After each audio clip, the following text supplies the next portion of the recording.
हरे कृष्णा। राधे राधे। ओम नमः शिवाय। आप सभी का दिन शुभ और मंगलमय हो। आज दिनांक है 14 फरवरी और दिन है शनिवार। आज आप सुनेंगे फाल्गुन मास महात्म्य के 13वें दिन की पावन कथा। जय श्री हरि। श्री पंडरीनाथ भगवान विठल के भक्तों में संत सावता माली एक महान भक्त हुए हैं। अरण्य भेदी यानी अरण गांव नामक ग्राम में इनका निवास था और वे व्यवसाय से माली का कार्य करते थे। संत सावता माली और उनकी पत्नी जनाबाई दोनों प्रभु की भक्ति में सदा लीन और मग्न रहते थे। नागू नाम की उनकी कन्या भी अत्यंत उच्च कोटि की भक्ति थी। मराठी भाषा में साव का अर्थ होता है चरित्र या सज्जनता और सावता एक भाववाचक शब्द है जिसका अर्थ है सभ्यता और साधारणपन। संत जी हमेशा कहा करते और मानते थे कि यह बाग भगवान के हैं और भगवान ने हमें केवल इसकी देखरेख के लिए नियुक्त किया है।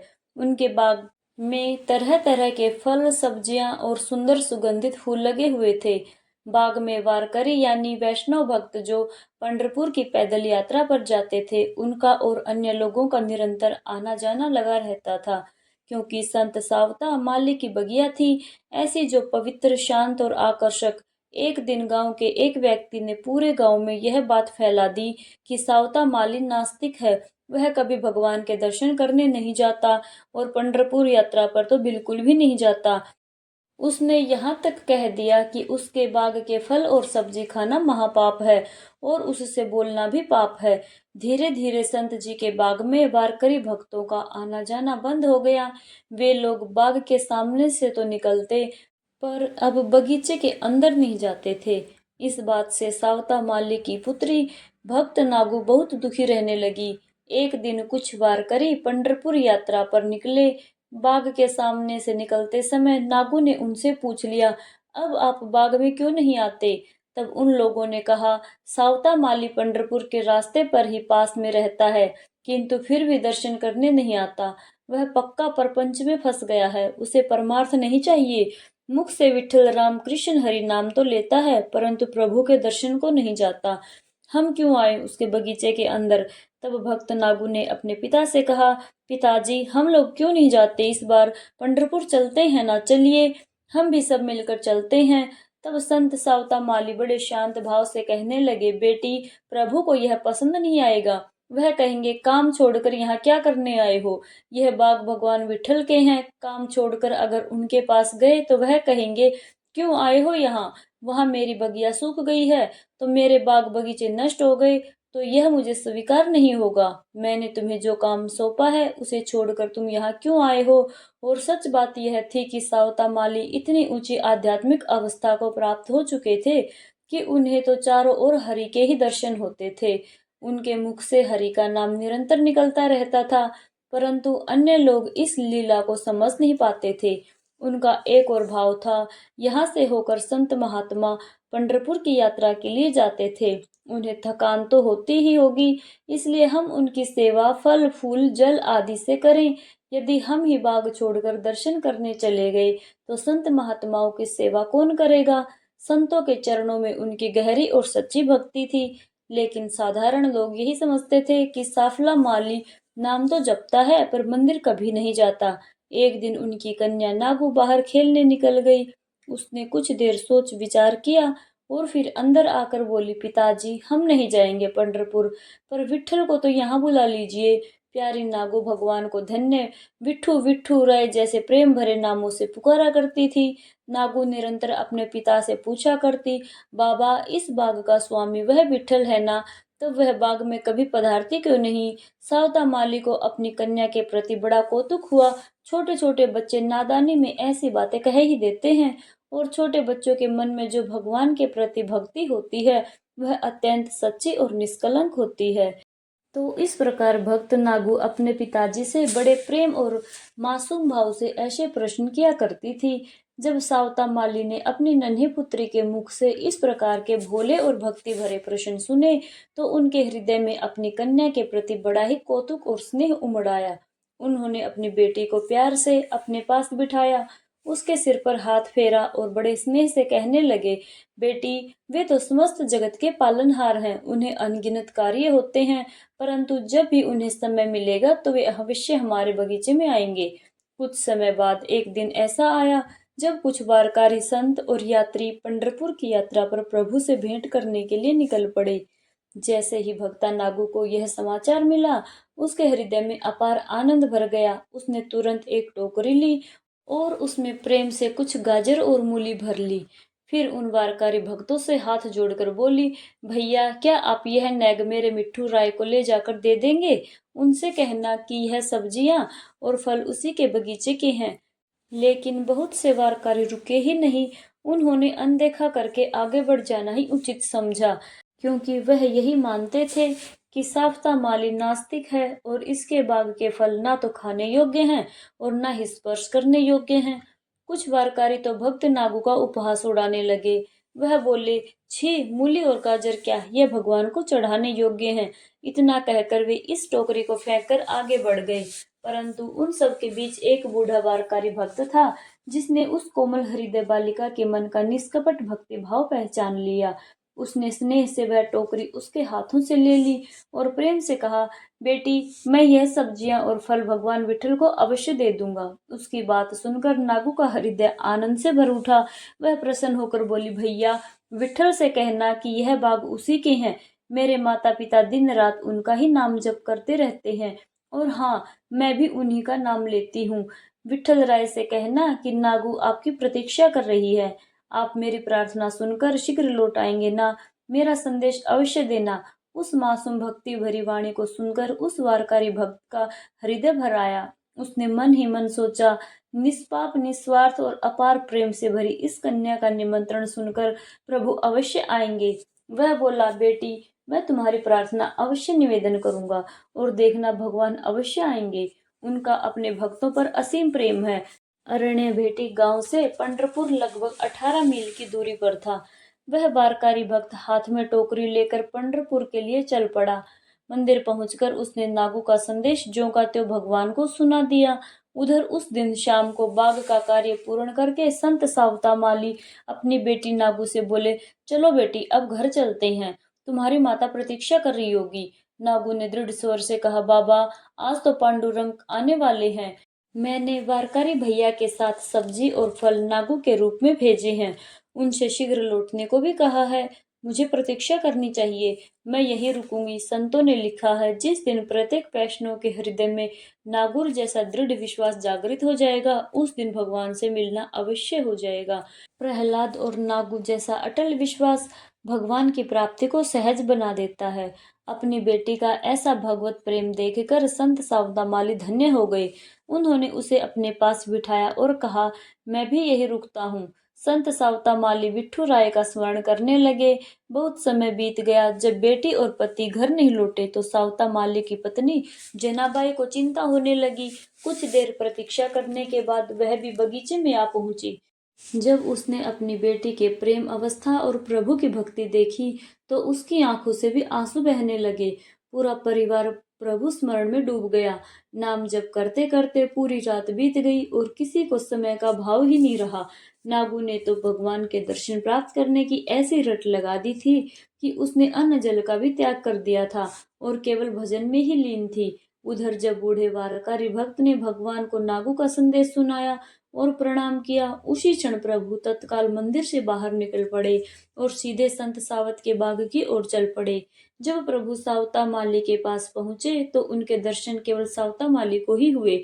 प्रभु को देखकर संत जी के मन में विचार आया, अब इस सुंदर विठल को कहाँ रखूं, क्या करूं? उनके मन में हलचल होने लगी। श्री कृष्ण तो नटवर नागर हैं, उनकी लीला कौन समझ सकता है। प्रभु ने एक अद्भुत लीला की। भगवान पांडुरंग बोले, बाबा बाबा, मेरे पीछे लोग पड़ गए हैं, आप मुझे कहीं छिपा लो। संत जी ने इधर उधर देखा, परंतु बगीचा तो खुला था, छिपाने की कोई जगह ही नहीं थी। संत सरल और भोले होते हैं। बिना कुछ सोचे विचारे संत सावता माली ने सब्जी काटने का खुरपा उठाया और अपने हृदय और पेट के बीच वाले हिस्से को ही चीर दिया। भगवान पांडुरंग ने अति लघु रूप धारण किया और सीधे संत सावता मुनि के हृदय में जाकर विराजमान हो गए। भगवान भी कितनी रंग बिरंगी लीलाएं करते हैं। उन्हें संत के हृदय में रहना अत्यंत प्रिय लगा। प्रभु हृदय में विलीन हो गए और संत निरंतर अपने हृदय में उस दिव्य ज्योति का दर्शन करने लगे। संत जी सोचने लगे, मुझे तो आत्म रूप से दर्शन हो रहे हैं, परंतु मेरी बेटी और पत्नी को भगवान का साकार दर्शन कैसे होगा? कृष्ण तो मेरे हृदय में निराकार होकर विलीन हो गए हैं। अब उस रस स्वरूप को प्रकट कर उन्हें दर्शन कैसे कराऊं? संतों का शरीर ही एक मंदिर होता है। उनके हृदय में भगवान और भक्ति देवी का निवास होता है। उनके अंग अंग में तीर्थ विराजते हैं। संत केवल मंदिर में ही नहीं, बल्कि कण कण में भगवान का दर्शन करते हैं। इसी लीला को और प्रकट करने के लिए भगवान ने एक और अद्भुत लीला की। उधर पंढरपुर में उस दिन बहुत से वारकरी भक्तों का समूह मंदिर में आया, परंतु प्रभु वहां दिखाई ही नहीं दिए। सब लोग आश्चर्य में पड़ गए। किसी की समझ में कुछ भी नहीं आ रहा था। बाद में श्री निवर्तिनाथ, ज्ञानदेव, सोपानदेव, मुक्ताबाई आदि अनेक महान संत भी उस दिन भगवान विठ्ठल के दर्शन के लिए पंढरपुर के मंदिर में पधारे। अंदर जाकर जब देखा तो भगवान मंदिर में थे ही नहीं। अब प्रश्न उठता है, भगवान को ढूंढा कैसे जाए? तब संत श्री ज्ञानदेव जी ने कुछ क्षणों के लिए नेत्र बंद किए, गहरी ध्यान अवस्था में लीन हो गए। थोड़ी देर बाद उन्होंने शांत स्वर में कहा, चलो, भगवान अरण्य गांव में कहीं गए हुए हैं। भगवान के कंठ में तो सदैव तुलसी का हार सुशोभित रहता ही है और उनके दिव्य अंगों से अद्भुत मधुर पवित्र सुगंध भी आती रहती है। हम उस दिव्य सुगंध के पीछे चलेंगे और उसी से पता चल लग जाएगा कि हमारे प्रभु कहाँ विराजमान हैं। फिर क्या था, सभी संत मंडली उस तुलसी की पवित्र सुगंध को अनुभव करते हुए आगे बढ़ने लगी। चलते गए, बढ़ते गए और अंत पहुंच गए श्री सावता माली जी के बगीचे में। उसी समय नागू सावता माली की गोद में सिर रखे विरह भावना में डूबी हुई विठल का स्मरण कर रही थी। संतों को अपने आंगन में देखकर सावता माली आनंद से भर उठे। उनका हृदय भाव विभोर हो गया। वे बोले, आज हमारा भाग्य सचमुच बहुत बड़ा है। हम धन्य हो गए। संतों के चरण आज हमारे घर पधारे हैं। हमारा घर आज पावन हो गया। तब नामदेव जी मुस्कुराते हुए बोले, बाबा, आपका भाग्य तो बहुत बड़ा है, पर केवल इसलिए नहीं कि हमारे चरण यहाँ पड़े हैं। आपका भाग्य इसलिए महान है कि स्वयं भगवान पांडुरंग यहाँ पधारे हैं। बताइए तो, हमारे प्रभु कहाँ है? यह सुनकर संत सावता माली ने विनम्रता से कहा, मैं तो स्वयं प्रभु की प्रतीक्षा कर रहा हूँ। मेरी यह पुत्री 4 दिनों से अन्न और जल का त्याग कर भगवान के आने की आशा लगाए बैठी है। तब नामदेव जी ने कहा, कुछ मत कहिए। ज्ञानदेव जी ने स्पष्ट कहा कि प्रभु यही है। उनका वचन असत्य कैसे हो सकता है? बताइए, आपने प्रभु को कहाँ छुपाया है? सावता माली ने शांत स्वर में उत्तर दिया, मैं प्रभु को कहाँ छुपाऊं? और प्रभु क्या कभी कहीं छुप कर रहने वाले हैं? वह क्यों छुपेंगे? और यदि भगवान कहीं छुपे होंगे तो मेरे हृदय में ही होंगे। और कहाँ होंगे? मुझे तो प्रभु सर्वत्र दिखाई देते हैं। वह तो कण कण में व्याप्त हैं। यह फूल, यह पौधे, यह वृक्ष सब उनके स्वरूप ही तो हैं। ज्ञानदेव जी प्रसन्न होकर बोले, वाह, यहाँ तो विठ्ठल छुपे ही नहीं हैं। यहाँ तो विठ्ठल सर्वत्र बिखरे हुए हैं, जैसे सुगंध पूरे वातावरण में फैल जाती है। सावता माली ने विनम्र भाव से कहा, ज्ञानदेव जी, भगवान का निराकार सर्वव्यापक रूप तो मेरे और आपके लिए अत्यंत सुंदर है, परंतु हमारी पुत्री नागू का समाधान कैसे हो? उसे तो सगुण साकार रूप ही प्रिय है। उसने तो विठ्ठल दर्शन की रट लगा रखी है। 4 दिनों से उसने अन्न और जल कुछ भी ग्रहण नहीं किया। अब इस बालिका का समाधान मैं कैसे करूं? तब नामदेव जी ने कहा, अभी तो आपने कहा कि भगवान आपके हृदय में हैं। सावता माली ने कहा, हाँ, यह भी पूर्ण सत्य है। नामदेव जी बोले, तो फिर यहाँ वहां क्यों ढूंढना? आपने तो हमें सुंदर स्मरण करा दिया। तब सावता माली ने साग फल काटने वाला अपना खुरपा उठाया। दृढ़ भाव से उन्होंने उसे अपनी छाती पर मारते हुए पुकारा, पांडुरंग विठ्ठल, मेरे हृदय से बाहर आ जाओ और साकार रूप में दर्शन दे दो। जैसे ही उन्होंने ऐसा कहा, उनके हृदय से एक तेजस्वी दिव्य प्रकाश प्रकट हुआ। पूरा बाग उस अलौकिक प्रकाश से जगमगा उठा। संपूर्ण बगीचे में तुलसी के दिव्य मधुर पवित्र सुगंध फैल गई और वही उसी स्थान पर भगवान प्रकट हो गए। यह दिव्य दृश्य देखकर संत सावता माली मूर्छित होकर गिर पड़े। तब प्रभु ने अपनी कृपा दृष्टि डाली और उनकी मूर्छा दूर कर दी। भगवान को साकार रूप में देखकर नागू दौड़ती हुई प्रभु के पास गई और उनसे लिपट गई। नागू प्रेम से बोली, विट्ठल विट्ठल तुम आ गए। देखो पिताजी, विट्ठल आ गए, धनी आ गए। मुझे पता था वह अवश्य आएंगे। यह दृश्य देखकर सभी संत मंडली हरि नाम संकीर्तन करने लगी। पूरा वातावरण भक्ति और आनंद से भर गया। उसके बाद सावता माली ने संतों और स्वयं प्रभु को प्रेम पूर्वक भोजन प्रसाद अर्पित किया। भगवान ने अपने गोद में नागू को बिठाया और स्वयं उसे प्रसाद खिलाया। तब नागू भोलेपन से बोली, विठल अब कहीं मत जाना। इस पर नामदेव जी ने स्नेह पूर्वक समझाया, बेटी यह रहकर कैसे चलेगा। प्रभु को तो पूरे जगत के अनेक कार्य करने होते हैं। वह बहुत व्यस्त रहते हैं, वे यहाँ सदा के लिए नहीं ठहर सकते। तब नागू ने सरल भाव से कहा, हाँ यह भी ठीक है, परंतु बीच बीच में आते जरूर रहना। यह बात तो आपका ही है और हम सब आपके सेवक हैं। आओगे ना विठल। भगवान मुस्कुरा कर बोले, हाँ हाँ क्यों नहीं आऊंगा। जब भी तुम मुझे सच्चे प्रेम से याद करोगी मैं अवश्य ही आ जाऊंगा। तुम्हारे प्रेम से बंधकर तो मुझे आना ही पड़ेगा। सावता माली और जनाबाई को प्रभु ने आशीर्वाद दिया। नागू को स्नेह से लाड लडाया और फिर भगवान वहीं से अंतर्ध्यान हो गए। यह थी आज की कथा। सभी मिलकर प्रेम से बोलिए, भक्त सावता माली की जय, भक्त जनाबाई जी की जय, भक्त नागू जी की जय। अब सुनिए फाल्गुन मास की आज की पवित्र कथा। श्री व्यास जी कहते हैं कि धर्मार्थ में एक शुद्ध कुल में उत्पन्न हुए 18,000 ब्राह्मण निवास करते थे, जो ब्रह्मा विष्णु और शिव जी के द्वारा उत्पन्न किए गए थे। वह सभी सदाचार, पवित्र और ब्रह्मवेता में श्रेष्ठ थे। उनके दर्शन मात्र से ही मनुष्य बड़े बड़े पापों से मुक्त हो जाता था। 4 प्रकार के जीवों में प्राणधारी सर्वश्रेष्ठ माने गए हैं। प्राणधारियों में भी जो बुद्धिजीवी हैं वे श्रेष्ठ हैं। बुद्धिजीवी प्राणियों में मनुष्य श्रेष्ठ है, मनुष्य में ब्राह्मण श्रेष्ठ है, ब्राह्मणों में विद्वान श्रेष्ठ है, विद्वानों में पवित्र बुद्धि वाले श्रेष्ठ हैं, उनसे भी कर्मठ श्रेष्ठ हैं और कर्मठों में ब्रह्मपरायण पुरुष सबसे श्रेष्ठ माने गए हैं।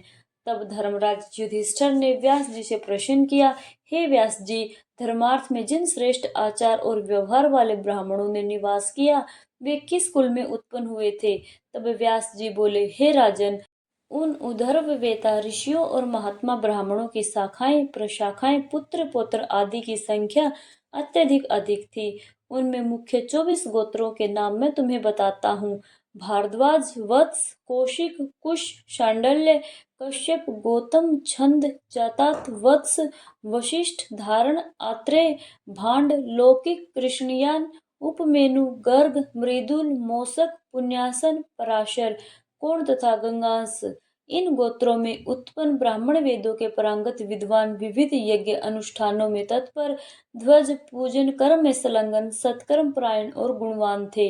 हे राजा युधिष्ठिर, पहले वहां के ब्राह्मणों को यक्ष, राक्षस और पिशाच आदि बहुत कष्ट दिया करते थे। तब उन ब्राह्मणों ने देवताओं से कहा, हे देवज्ञ, यक्ष और राक्षस हमें प्रतिदिन सताते रहते हैं। उनके भय से हम उस उत्तम स्थान को त्याग देंगे। यह सुनकर देवताओं ने लोकहित की कामना से ब्राह्मणों की रक्षा हेतु प्रत्येक गोत्र में एक एक योगिनी की स्थापना की। जिस गोत्र की रक्षा और पालन में जो शक्ति समर्थ हुई वही उस गोत्र की कुल देवी मानी गई। श्री माता तार देवी गोतपा, आशापुरी इच्छा की नाशिनी, पीपली विकारवशा, जगन माता, महाम, सिद्धा, भट्ट परिका, कदम्बा, विकारमा, वसु अजा, महादेवी, मातंगी, वाणी, मुकुश्वरी, भद्री, महाशक्ति, संहार, महाबला और महादेवी चामुंडा ये सभी गोत्रों की पावन माताएं हैं। ब्रह्मा, विष्णु और शिव जी आदि देवताओं ने वहां की रक्षा करने के लिए उन गोत्र मातृकाओं की स्थापना की थी। वहां के सर्वधर्म परायण और श्रेष्ठ ब्राह्मण उन सभी योगिनियों की अत्यंत श्रद्धा से पूजा करने लगे। तभी से उन योगिनियों की कृपा से वे अपने अपने समय में सुरक्षित रहने लगे। सभी ब्राह्मण स्वस्थ हो गए और पुत्र पौत्र से संपन्न होकर सुखपूर्वक जीवन व्यतीत करने लगे।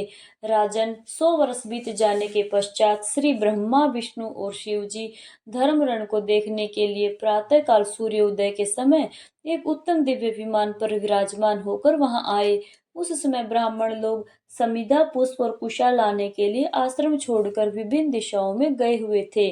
आश्रम पूर्णतः सूना पड़ा था। उस सुने आश्रम को देखकर महादेव जी ने भगवान से विनम्र भाव से कहा, प्रभु, यहाँ के ब्राह्मण अत्यंत कष्ट में प्रतीत होते हैं, अतः इनके सेवा हेतु कुछ सेवकों की व्यवस्था करनी चाहिए, ऐसा मेरा विचार है। भगवान शंकर के ऐसे मधुर वचन सुनकर ब्रह्मा जी से कहने लगे, हे ब्राह्मण, आप यहाँ ब्राह्मणों की सेवा के लिए कोई उचित उपाय कीजिए।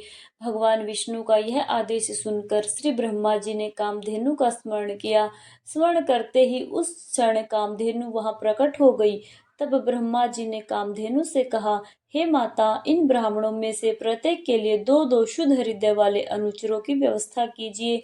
कामधेनु ने बहुत अच्छा कहकर अपने खुर से धरती को खोदा और एक दिव्य हुंकार की। उसी हुंकार से 36,000 कोटिधारी मनुष्य प्रकट हुए। वे सभी महाबली वैश्य थे। उन्होंने यज्ञ पवित्र धारण किया हुआ था। वे शास्त्रों में निपुण, ब्राह्मण भक्त, ब्राह्मणों का हित चाहने वाले, तपस्वी, उत्तम आचरण वाले और अत्यंत धार्मिक थे। तत्पश्चात प्रत्येक ब्राह्मण की सेवा के लिए दो दो अनुचर नियुक्त कर दिए गए। राजन, ब्राह्मण का जो पहले गोत्र बताया गया था वही उसके अनुचर का भी माना गया। इसके बाद ब्रह्मा जी ने उनके हित में कहा, तुम सब लोग इन ब्राह्मणों की आज्ञा का पालन करना। इन्हें जिस वस्तु की आवश्यकता हो उसे लाकर देना। प्रतिदिन समिधा, कुशा और पुष्प आदि लाकर अर्पित करना। सदैव इनकी आज्ञा के अनुसार चलना। कभी इनका अनादर मत करना।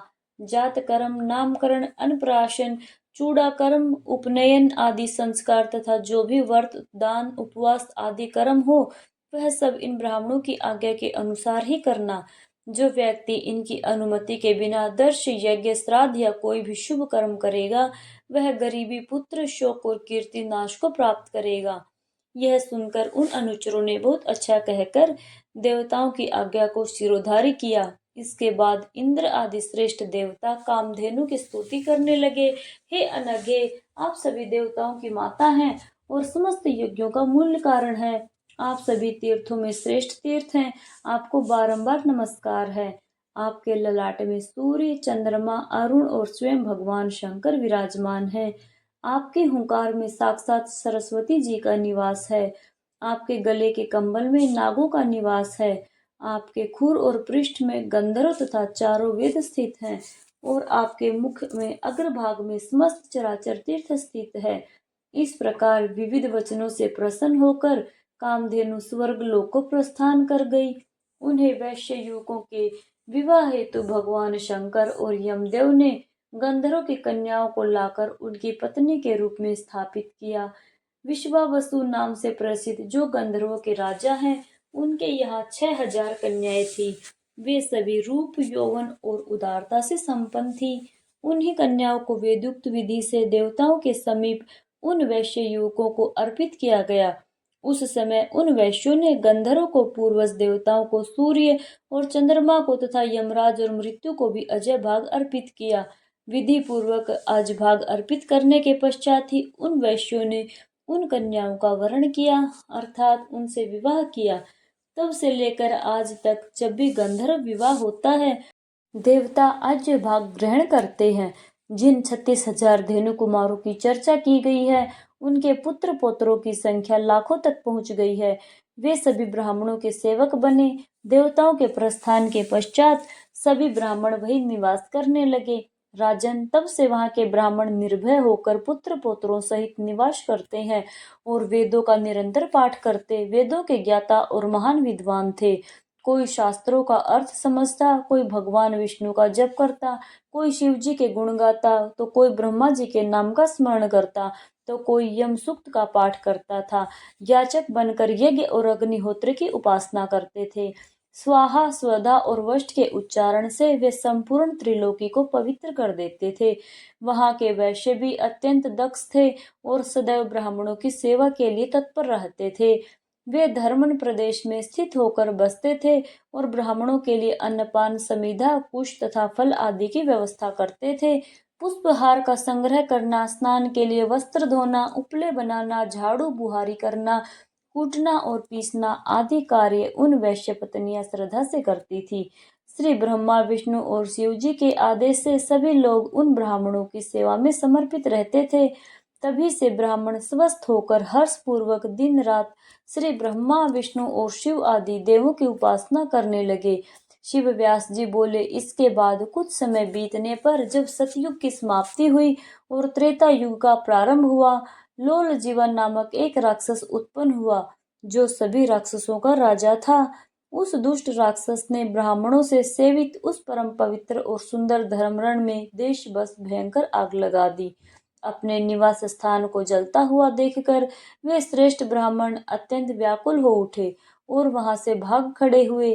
तब श्री माता आदि देवियां क्रोध से भर उठी और उस दुष्ट राक्षस को कठोर शब्दों में फटकारने लगी, साथ ही उस पर प्रहार भी करने लगी। राक्षस ने उन तेजस्विनी देवियों को देखकर भयंकर सिंहनाद किया, जिससे चारों ओर भय और आतंक फैल गया। उस समय धर्मार्थ में बहुत भारी कोलाहल मच गया। चारों दिशाओं में हाहाकार गूंज उठा। यह भयंकर ध्वनि सुनकर देवराज इंद्र चिंतित हो उठे और तुरंत नलकुबर को वहां भेजा। जब नलकुबर वहां पहुंचे तो उन्होंने श्री माता जी और लल्लू जी वाक्षी के बीच चल रहा भीषण युद्ध अपनी आंखों से देखा। जैसा दृश्य उन्होंने देखा था वैसा ही सारा हाल उन्होंने जाकर देवराज इंद्र के समक्ष सुना दिया। यह समाचार सुनते ही भगवान विष्णु सुदर्शन चक्र धारण कर सत्यलोक से तुरंत पृथ्वी पर प्रकट हुए। धर्मार्ग में पहुंचकर उन्होंने अपना दिव्य सुदर्शन चक्र जला दिया। चक्र के प्रभाव से ललोजीवाक्ष मूर्छित होकर धरती पर गिर पड़ा और वहीं अपने प्राण त्याग कर परम धाम को चला गया। देवता और गंधर्व अत्यंत हर्ष से भर उठे और उन्होंने जगदीश्वर भगवान विष्णु की स्तुति करनी आरंभ कर दी। उस नगर अर्थात धर्मरणी को उजड़ा हुआ देखकर भगवान विष्णु गंभीर स्वर में कहने लगे, ऋषियों के आश्रम में निवास करने वाले वे सभी ब्राह्मण कहाँ हैं? तब देवताओं और गंधर्व ने इधर उधर भागे हुए ब्राह्मणों को खोज निकाला और उनसे इस प्रकार कहने लगे, हे ब्राह्मणों, उस अधम और पापी राक्षस को भगवान श्री हरि ने अपने चक्र से काट डाला है। यह बात सुनते ही सभी ब्राह्मणों के नेत्र हर्ष से खिल उठे। वे अत्यंत प्रसन्न हो गए और बड़े आनंद के साथ फिर से अपने अपने क्षेत्र में प्रवेश करने लगे। उन्होंने भगवान श्री लक्ष्मीपति से विनम्र भाव से कहा, प्रभु, आपने सत्यलोक से आकर ब्राह्मणों के हित के लिए इस मंदिर रूपी नगर की पुनः स्थापना की है, इसलिए स्थान संसार में सत्य मंदिर के नाम से विख्यात होगा। सतयुग में इसका नाम धर्मार्थ था और त्रेता में अब इसका नाम सत्य मंदिर होगा। भगवान विष्णु ने प्रेम पूर्वक तथास्तु कहकर उनकी यह प्रार्थना स्वीकार कर ली। इसके बाद वह सभी ब्राह्मण अपने पुत्र पौत्र पत्नी और सेवकों के साथ पहले की भांति सुखपूर्वक निवास करने लगे। उस पवित्र नगर के पूर्व भाग में धर्मेश्वर का स्थान था। दक्षिण दिशा में श्री गणेश जी विराजमान है। पश्चिम में सूर्य देवता का पावन स्थान है और उत्तर दिशा में साक्षात स्वयंभू ब्रह्मा जी का दिव्य स्थान है। तब युधिष्ठिर जी ने विनम्र भाव से प्रश्न किया, हे महाभाग, गणेश जी को वहां किसने स्थापित किया? इस पर व्यास जी बोले, महाराज, पूर्व काल में सभी देवताओं ने धर्मार्थ में श्री दुर्गा जी के पुत्र गणेश जी को स्थापित किया था। अब मैं आपको गणेश जी की उत्पत्ति का एक अद्भुत कारण बतलाता हूँ। एक समय देवी पार्वती ने अपने अंगों पर उपटन लगाया। उस उपटन से जो मैल निकली उसे उन्होंने अपने हाथ पर रखकर एक सुंदर बालक की प्रतिमा बना दी। फिर इस प्रतिमा में उन्होंने अपने दिव्य तेज से प्राणों का संचार कर दिया। क्षण भर में वह सुंदर बालक सजीव होकर उनके सामने खड़ा हो गया। वह हाथ जोड़कर माता से बोला, माता जी, मुझे आज्ञा दीजिए, मैं कौन सा कार्य करूं? तब देवी पार्वती ने स्नेह पूर्वक कहा, जब तक मैं स्नान करूं तब तक तुम मेरे द्वार पर पहरा देते हुए खड़े रहो। माता की आज्ञा पाकर श्री गणेश जी शस्त्र धारण करके द्वार पर दृढ़ता से खड़े हो गए। उसी समय महादेव जी वहां आए और उन्होंने गृह के भीतर प्रवेश करने का विचार किया, परंतु द्वार पर खड़े उस नन्हे से बालक ने उन्हें भीतर जाने से रोक दिया। यह देखकर महादेव क्रोधित हो उठे और फिर पिता पुत्र के बीच भीषण युद्ध आरंभ हो गया। युद्ध करते करते महादेव जी ने अपने त्रिशूल से उस बालक का मस्तक काट डाला। इधर अपने पुत्र की मृत्यु अवस्था में धरती पर गिरा हुआ देखकर देवी पार्वती फूट फूट कर रोने लगी। पार्वती जी के हृदय विदारक विलाप को देखकर भगवान शंकर अत्यंत चिंतित हो गए। इसी बीच उनकी दृष्टि वहां आए हुए गजासुर पर पड़ी। उस महादैत्य को देखकर भगवान शंकर ने उसका वध कर दिया और उसका मस्तक लेकर पार्वती जी द्वारा बनाए गए बालक की धड़ से जोड़ दिया। जैसे ही वह बालक पुनः जीवित होकर उठकर खड़ा हुआ, शिव जी ने उसका नाम गजानन रखा। तब सभी देवताओं और मुनियों ने मिलकर गणेश जी की भक्ति भाव से स्तुति की। देवता गण बोले, हे प्रभु, आपको नमस्कार है। आप देवताओं के ईश्वर और गणों के स्वामी हैं। आपको बारंबार नमस्कार है। हे गजानन, आप महादेव जी के भी अधिदेवता हैं। आपको हमारा सादर प्रणाम है। इन शुभ स्त्रोतों से स्तुति सुनकर गणों के स्वामी श्री गणेश जी अत्यंत प्रसन्न हुए और इस प्रकार बोले, हे देवतागण, मैं आप पर अत्यंत संतुष्ट हूँ। आप जो भी मनोवांछित वर मांगना चाहें निसंकोच मांगिए, मैं अवश्य प्रदान करूंगा। तब देवतागण विनम्रता से बोले, हे महाभाग, धर्मार्थ में रहने वाले ब्राह्मण, वैश्य, धार्मिक पुरुष तथा वर्णाश्रम में अलग रहने वाले सभी मनुष्यों का आप सदा संरक्षण करें। आपकी कृपा से यहाँ के ब्राह्मण और महाबली वैश्य सदा धन और सुख से संपन्न रहे। जब तक सूर्य, चंद्रमा और पृथ्वी विद्यमान रहे, तब तक आप यही निवास कर सबकी रक्षा करते रहें। तब गणेश जी ने प्रेम पूर्वक तथास्तु कहकर उनकी प्रार्थना स्वीकार कर ली। देवताओं ने हर्षोल्लास से भरकर पुनः गणेश जी का पूजन किया। संसार के अन्य लोगों ने भी विघ्नों के निवारण के लिए उनकी पूजा प्रारंभ की। इसी कारण से गणेश जी विवाह, उत्सव और यज्ञ जैसे हर मंगल कार्य में सबसे पहले पूजित होते हैं। धर्मार्थ में रहने वाले लोगों पर तो सदा विशेष प्रसन्न रहते हैं। जय भोलेनाथ, हर हर महादेव। आज के अध्याय में बस इतना ही। इसके आगे की कथा का वर्णन सुनेंगे अगले आने वाले अध्याय में।